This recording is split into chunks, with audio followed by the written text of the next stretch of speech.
November 24, 2016. As we made our way to Hongdae where our hostel lay, our excitement at finally arriving in Seoul City continued to grow with each passing moment. A holiday from work and all the dramas back home finally being left behind. Anthea moved ahead, not even knowing which direction to head to, but clearly her excitement had gotten to her. As we got closer to the exit of Hongdae Station, the winter breeze could be felt blowing in, which forced us to stop and reconsider our attire. At -2 degrees, thin pants and a jumper just wasn't going to cut it. After navigating to our hostel and dropping off our luggage, we headed back out to explore Hongdae. Well, Anthea was exploring. Technically, I was just there to show her around. This is Hongdae.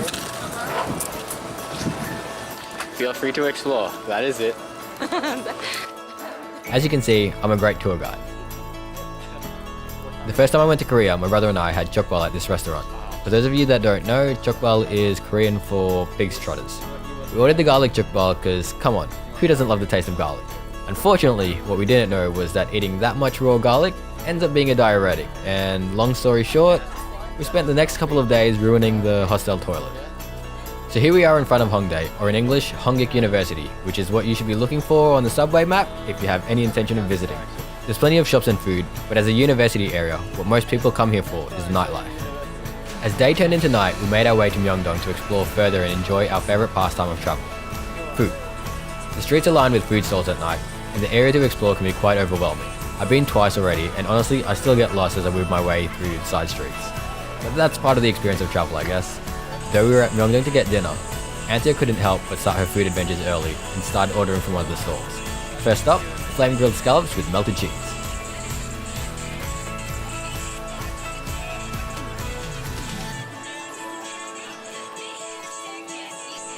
Now here's where it gets interesting. For dinner we had Korean barbecue. The first thing we ordered was freshly cut squid tentacles.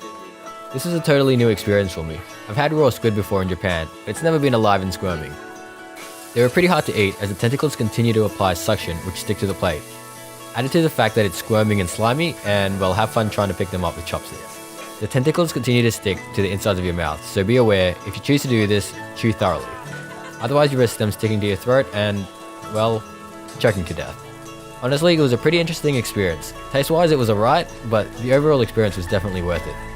A plate of kimchi jeon and a serving of barbecue meats and veggies, and this was the first of many times I over-ordered and ate like an absolute fatty.